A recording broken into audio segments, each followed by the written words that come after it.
Welcome back, brothers and sisters. I am Braden. The guy right across me, this is Tim, and this is The Second Legacy, and thank you for stopping by.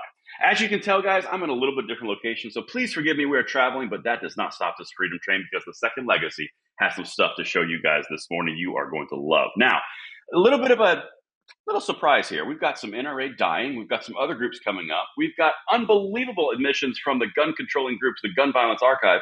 You guys are going to love every second, so make sure you hit that subscribe button, like the video, and make sure you share with all your friends and family. And with that, Tim, it's Monday. It's a holiday week.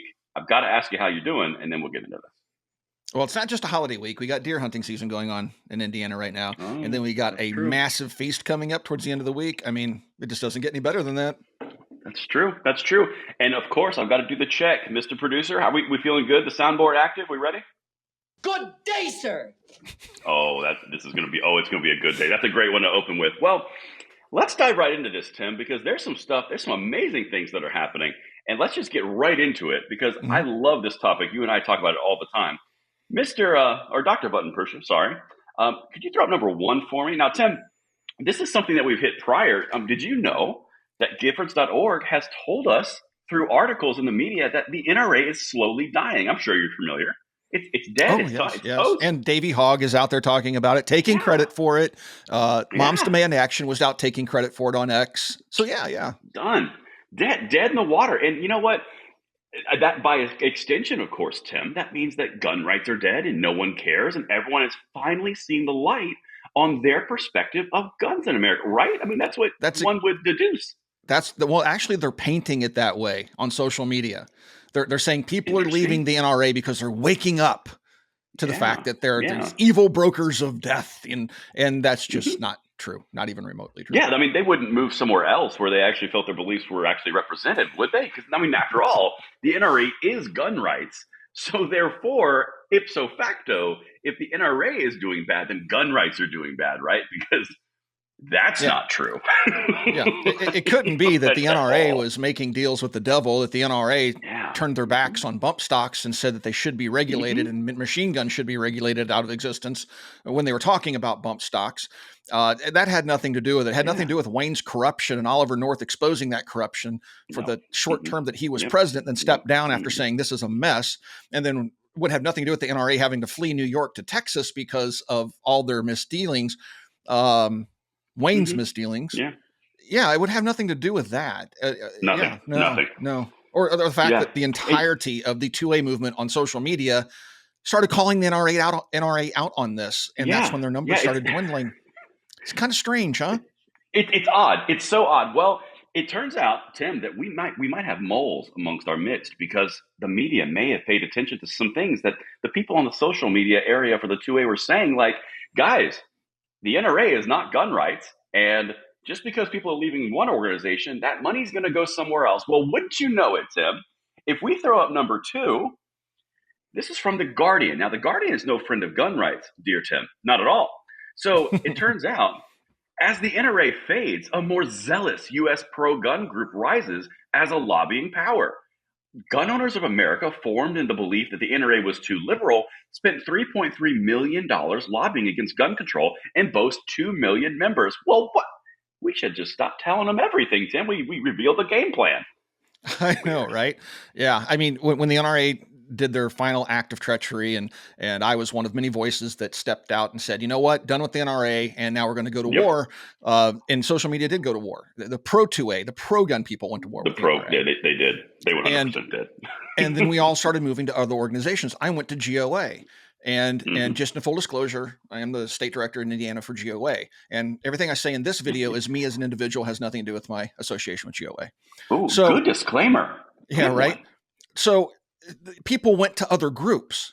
They wanted to find more active groups that have, like GOA states. This is a key plank in their platform. A no compromise organization. They will not make deals. They won't do what the NRA did and say, well, I'll give you black rifles if you give us this, and try to negotiate some outcome, and always ended up in us just giving up rights, and we never got anything in return. So people are digging in their heels. They're going to groups like GOA, FPC, SAF, JAFO, National Association of Gun Rights. That's where they're going now. And this just calls this out and is like, yeah, whoa, look at this. Holy cow, folks. The NRA's money is dwindling and GOA's money is expanding. And oh my gosh, it's just like, oh my gosh, what's going on here? So we have one group saying the NRA is dead and everybody agrees that guns need to be banned. And now you have the Guardian out there saying, oh no, wait a minute. They're actually going over this much worse group, the GOA. Yeah. Oh my gosh, what do we do? And I've seen this many times, like when I'm posting on social media saying, guys, the NRA is dead. We killed it. We went elsewhere. People say, don't tell them, Mac. Yep. Don't let them know. Don't tell them. No, Trust me, we want know. them right. They know. Right. Look, the NRA killed itself. The media didn't kill the NRA. Every time the media wrote a hit piece or did a hit thing on CNN or whatever and attacked the NRA, their membership grew. Because when you go after gun rights, people go to that gun rights organization like, oh my gosh, they're getting militant. We need to give money to the NRA. And that's how the NRA grew. They built the NRA. NRA destroyed itself. So we want them writing these articles, right? We want them saying GOA's out there spending more than the NRA, because that will prompt people to go, man, I want to get on the winning team. So when they write these hit pieces, they're helping us, folks. That's why we're pushing them. Exactly right. And there's something else that's very, very key to understand this, and because this is the psychology of the left, right? The gun control, it sits right inside the far left of the Democratic Party. It is not mainstay Democrat. And when we say Democratic Party, I don't mean everyday Americans. I'm talking about the upper crust of the Democratic power in Washington, D.C. That's who we're referencing, right? Talking about the swamp rats, the D.C. swamp rats. Yes. 100%, because I know a lot of our audience is Democrats. I know a lot of gun rights advocates are Democrats. They just see differently on different things. That's not what we're talking about. We're talking about the high-level agenda setters in the Democrat swampy part of the party. So one of the things that's key, because the left does orient more towards the collective. Now, you can interpret that as socialism. You can interpret that as collection. You can unionization, however you want to interpret that. But Tim, you and I were talking offline about just that. They only see groups. And I've said that on my channel multiple times. The way that they think is they think in voter blocks. They think in group blocks. They think in demographic blocks. They don't think in individualized terms, because you can't attack a bunch of individuals. You can attack a monolith, as you said. So the NRA, that's an obvious target. It's the biggest organization. It's the oldest civil rights group in the United States. It talks about guns all the time. Easy to demonize. However, if you take that power away from them and you're going after, well, now we got to focus on GOA, then SAF, then FPC, they can't have that many streams of attack. They have to have a unified demonization attempt directly at that big group. And it works in the other way too. Look at their support groups. Their support groups, they go to unions, they go to the main demographic buckets. They go after any type of mass amount of collection, and then they try to bring it into their fold. They don't know how to handle individualized resistance. And that's why they hate it so much. And they're kicking themselves in the nuts, to be honest.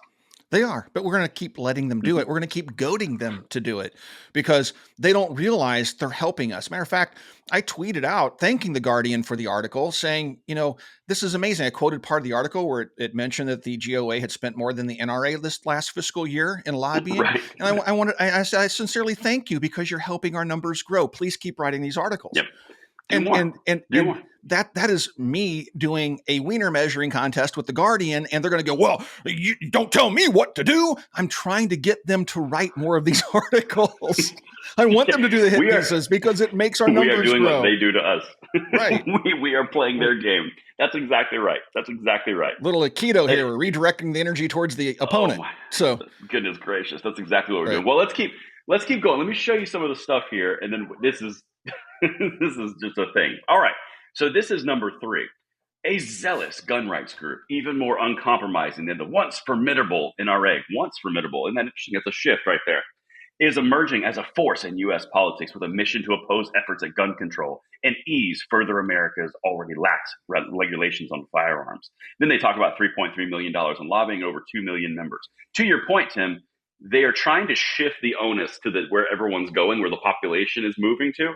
And they can't they can't move the ship on a dime. This is going to take a very long time, and they're only going to build GOA as they do it. I mean, that is right. It is. That's it. And And I'm sure that they're not going to stop with the GOA. Eventually, going to figure out the FPC is out there. They're the ones bringing tons of lawsuits as well as GOA. You have SAF out there They're all bringing doing tons work, of yeah. lawsuits.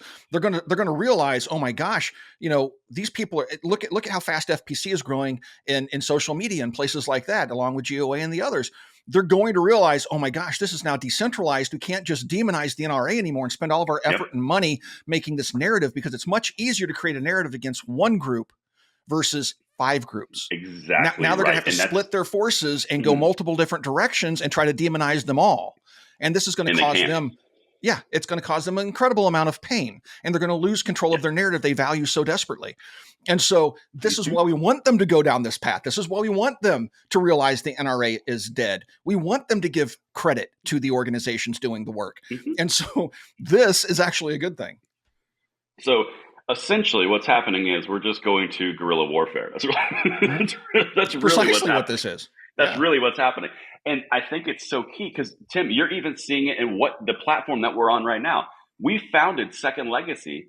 We all came together in a bigger network, and we're about to reference another channel in that network to further that mission. The entire thing is we are decentralizing from everything that they brought at us, because it's no longer about one big monolith hitting another big monolith. Now it's a street fight. And to be honest, we will win in a street fight.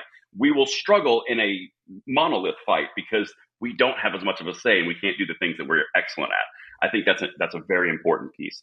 So let me see if I got one more thing for you. Yeah, I got one more thing for you. This is number 5 of GOA. Then we move to the next segment when Gun Violence Archive steps in their own Cheerios. The GOA's lobbying effort in 2022 were notable in another way. It was the only gun rights group to increase its spending in 2022, according to Open Secrets, and surpassed the NRA's lobbying expenditures of $2.6 million last year, a drop of over $2 million from the NRA's 2021 total. Tim, you could not have written a better PR piece for Gun Owners of America than Guardian just did with that one sentence. Oh my gosh, so the only one growing everywhere. Yeah, they're the only ones spending money, and they spent more than NRA. Can we get a quote and a tweet on that one, GOA? Goodness gracious. Here's the problem. I've seen this many times. Like when I first went to war with the NRA over their actions, people are saying, why do you want to do this? Why are you going after the NRA? They're our strongest ally. I'm like, no, I'm urging you to go elsewhere. There are better allies to be had. If we leave NRA, we can build another group like GOA. And that's precisely what we did collectively as a 2A group. We all moved towards this group because they are truly no compromise. They are the only gun rights group that has boots on the ground in DC. They go around and knock on doors. The other groups don't do it anymore. Even NRA has to fly in, consultants to do this now. The GOA is in DC. This is what they do every single day. I've been there. I've walked the halls with them. I know what they're doing. And they are the only group of their kind doing it. And they need to grow. And they are growing. And look what they're doing. Look what we've done in just a couple of years. This is only going to help. This is only going to help. So don't condemn them for writing this article. Thank them for writing this article, because it's only going to bolster our numbers and increase our war chest. And there will be more. 100%. So that was an amazing way to start off. Are you ready, Tim? Because I think we covered that really well. And I promise you we will cover that again, because this is only the beginning. They are turning the ship. But now we've got something amazing coming out. It turns out, Tim, that the Gun Violence Archive put out numbers that contradict the entire gun control narrative. And I mean, and to give you guys some backstory on this, Tim and I were texting with Dr. Producer, or Dr. Button Pusher, rather. We were going back and forth, and we actually had multiple conversations about what I'm about to show you. There's no way they actually put that out. There's no way they actually published that and didn't realize what they put out there. Well, beautiful people, they absolutely did. Let's get into this because, oh man. All right. So Dr. Button Pusher, this is number 6. Let me just throw this tweet up, which piqued our interest, and this really caused us to dive in here. So the K through 12 school shooting database is one of Tim's favorite accounts to follow and take part in. 49 times more deaths and injuries than defensive uses. This is why all schools need to ban gun-free zones. Now, the interesting part about this is they retweeted something from the Gun Violence Archive. And the Gun Violence Archive is a mockery of an archive. It's a gun control apparatus that reclassifies and misleads the whole agenda. Well, they put something else out. And then, Tim, this is where it got really interesting for the beautiful people of the Second Legacy. They said that in 2023, U.S. gun violence data as of November 16th, when this tweet was, 16,579 deaths. Now, the interesting thing about this, Tim, and you and I both kind of jumped right on this, that number is dramatically lower than prior years. We're like, what? Dramatically lower. Yep. And we had to go dig in and see what these numbers represented, if they were true or not. And yep. And you guys are going to love what we found. But just to continue to set this up really quickly, every year it's been between 40 and 45,000 gun deaths that they've put out on their marketing campaigns across all the gun control apparatus. And they've always said it's 40 to 45,000 deaths per year because of gun violence. And they included suicides in that number. Okay. It was always about 50 to 55, 45 in that ratio. Well, when they did this, we sent Katie from Stone Second Sense. Now, Katie's part of our network. That's why I alluded to our network earlier. She put together some time and research on this, and she's got tweets coming out. So check her channel out, Stone Second Sense. We'll link it right down there. But this is what she put out, and you'd be amazed what she found. Dr. Button Pusher, this is number 7. In 2023, U.S. gun violence data as of November 16th. Now you see those. The first one there is 16,579 deaths, right? Well, they also tweeted this. With 45 days left in the year, there have been approximately 16,500 plus gun deaths and approximately 21,100 plus people unaliving themselves in 2023, right? Well, me studying the gun violence archive along with Braden at Langley Outdoors Academy, we dove into the 7-year review. You see their deaths. You see that first category and over at 2022. You see where it is 20,200. 20,000 and 16,000 are a little bit different than back in 2021. We have 21,000. 2019 was 19,000. And then, pre-COVID was 15, 14. We're still looking at 4,000, ladies and gentlemen, for both by self and by others. And it's a 4,000 decrease, as in like less violence, less firearms, bad things going on. Huh. Isn't that incredible, Tim? Yeah. Gee, look, dramatic decrease, and they're not talking about it. No, they're out there saying, that's weird. Look how bad it is. We need more bans. And they won't tell you, weird. Oh, wow, we just saw a dramatic decrease. Yeah. Yeah, isn't that odd, though, Tim, and this, by the way, guys, check out Katie's channel, Stone Second Sense. It's right down there because she focuses on a different demographic. She focuses on a different delivery style, but it's just as important to hit out there. She just did in 1 minute damage to the gun control apparatus across the board because they are lying. So keep in mind that graph that she just showed you in that video, you went from a peak, Tim, in 2021 of gun deaths, and let's just say their word, gun violence, right? The peak was in 2021. It declined in 2020, and now, and it continued to decline throughout the entire time. And now in 2023, we are currently in the month of November, the same totals as in pre-COVID levels. It's almost like COVID started something and people were reacting in a certain way, and it's tailing off now that it's gone. Certainly seems to be a factor in all of Weird. this. Well, what was going on during 20 and 21? Oh, yeah, the entire nation burned. Mm-hmm. The far left lunatics were burning our major cities. Yeah. But peacefully, though. Mostly peaceful and that was, protests, yes. Yeah. And that was right about the same time, Tim, oddly enough, that new policies were coming in from progressive DAs that were letting more people out, and that have since been curtailed in a lot of cities. It's weird that the increase of interruption to society, the increase of lockdowns, the increase of mental instability from those lockdowns, a releasing of criminals, and then an encouragement from one of the main political parties in the United States to act out your feelings. And we had a spike. Then they used that spike to justify more gun control measures. And now, after all of that reasoning is gone, we're returning back to 2018 levels, a 5-year lull. Isn't that weird? Yeah. Isn't that weird? I mean, gosh, what do you think happens when you scare people with the pandemic?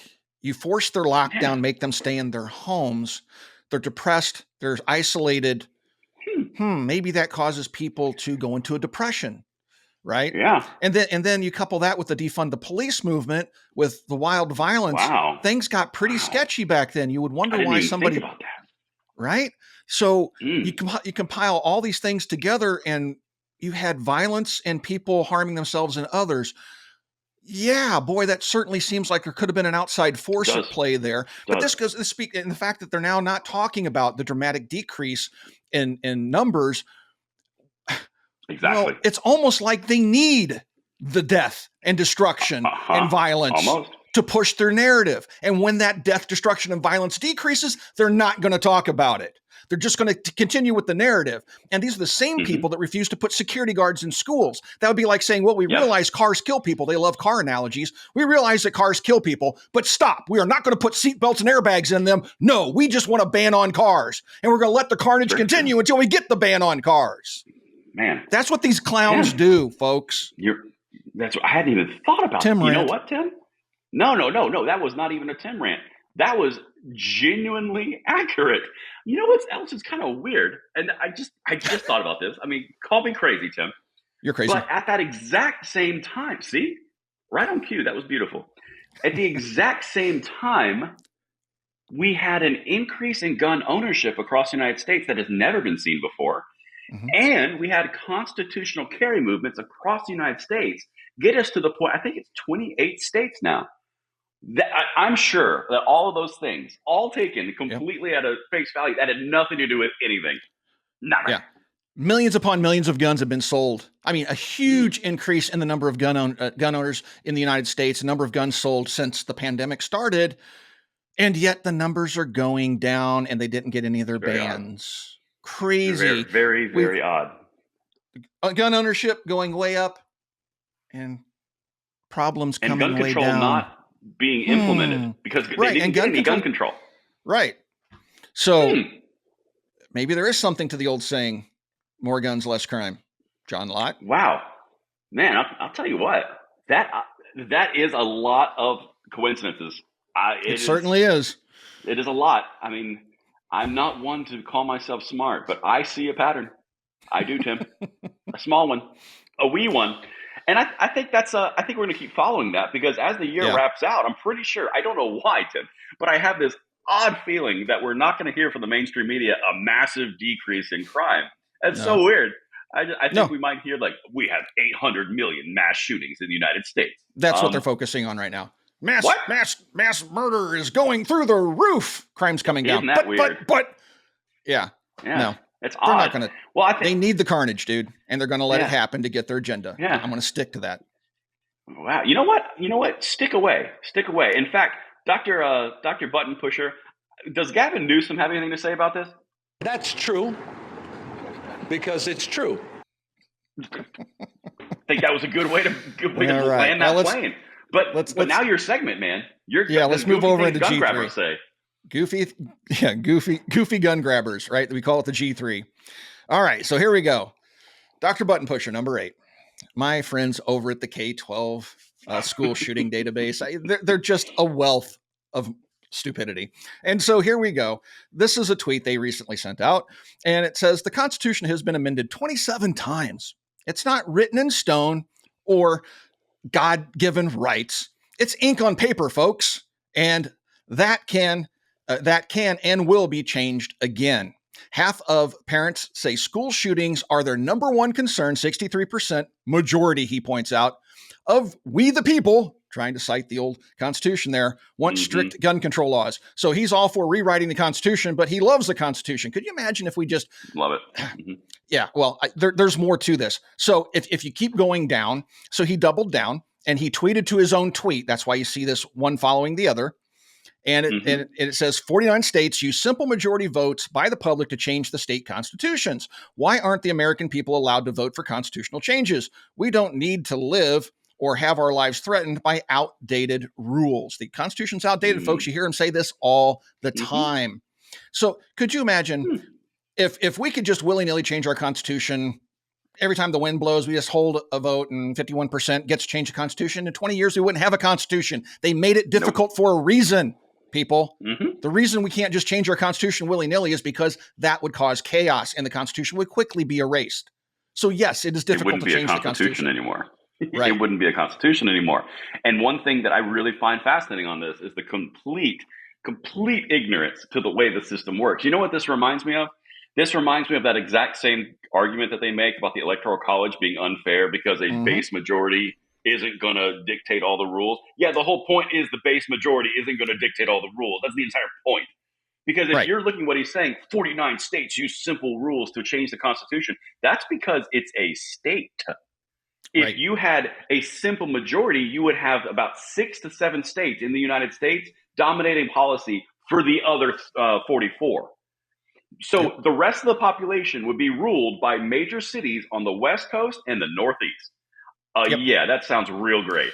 And this goes to a greater narrative by the far left and the anti-gun groups. See, they want to change things to their favor. They want to rig the game in their favor. So you take a look at what he just said here, and they're talking about getting rid of, in essence, like Braden just said, the Electoral College. They want simple majority. The reason you hear the far left always say democracy, democracy, democracy, democracy, and they never say republic, because a republic and a constitutional republic like we have is a check valve. It's a safety valve that keeps a simple majority from voting in something like slavery. At one point, a simple majority supported that. Do you agree with that? Or would you rather more rational minds under a constitutional republic stopping that? And that's what our founders enabled us with. They gave us that safety valve, and these clowns want to take it away. Yeah. Go ahead. Hey, you ready for the little stab, the little gotcha? Until Republicans got away with it. I'm just saying. Oh man, I just got on somebody's list for that one, but it's true. But this goes to a bigger narrative that they use, right? If it's not working to their favor, if they can't win, they want to change the rules because they want to win every time. They can't stand losing. And so if they lose, it's the system that's at fault. The system they support when they win, but when they lose, they no longer support, right? And so to that end, Dr. Button Pusher, if you would go ahead and bring up number 9, this goes to something that they've been doing for quite some time, right? They go after the Supreme Court. When the Supreme Court got a majority of conservative justices, all of a sudden it's out of balance. Oh my gosh. So balance in the mind of a far left lunatic is they have a majority. That's balance in their mind. It's their way. 50-50 isn't a balance in their world. 60-40 is in their favor. If that reverses, now it's out of balance. These are the morons that would take your republic away from you. They would destroy your constitution, shred it, and wipe their rear ends with it. They don't love this country. They don't love freedom. All they want to do is subjugate and put themselves in power and get filthy rich in the process. And they got to take your guns away to do it. These clowns, they don't even see the moronic behavior that they're capable of. It's just mind-boggling to me. And then they teach this nonsense in the schools. That was a Tim rant. I know. That was a good one, though. That was a good one. The original one was pure goodness. That was more Tim ranty, but I like both. I'm here for them. I know. And we can throw in my little comment there. The outdated rules, laughing emoji translation. I can't get my agenda done through the system, so now I want to rig the system so I can always win. You also chase a one-party state and democracy, which is mob rules, and is specifically why we have a constitutional republic and not a democracy. Good day, sir. I thought Dr. Button Pusher was going to jump. I was like, man, you see, I was like, Tim just set him up so perfect for that. Nicely done. Right. Well, I think we put a nice polish on today. I think that's pretty good. We'll talk to you guys before the Thanksgiving holiday, but enjoy your week. Hopefully many of you are off work and being able to enjoy this week of hopefully moderate weather. Thank you for watching, folks, and we'll talk to you guys soon.